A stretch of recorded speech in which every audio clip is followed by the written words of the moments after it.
Let's begin with India, where resurgence of COVID-19 cases is actually creating a problem and economic recovery can be impacted. And with the resurgence of these cases, these are posing risks to economic recovery. Leading brokerages, they have downgraded India's GDP growth projections for current fiscal year to as low as 10%. This as lockdowns are threatening fragile recovery countrywide. While Nomura has downgraded projections of economic growth for fiscal year ending March 2022 to 12.6% from 13.5% earlier, JP Morgan, it is projecting GDP growth at 11% from 13% earlier. These can be revised further downwards as the cases they rise.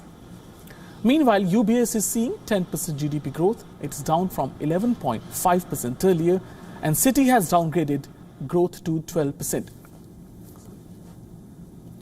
India's GDP growth had been on decline even before pandemic struck earlier last year.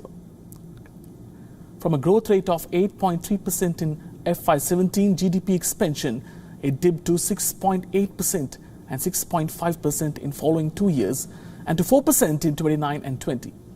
RBI has projected FY'22 GDP growth at 10.5%, while IMF puts it at 12.5%.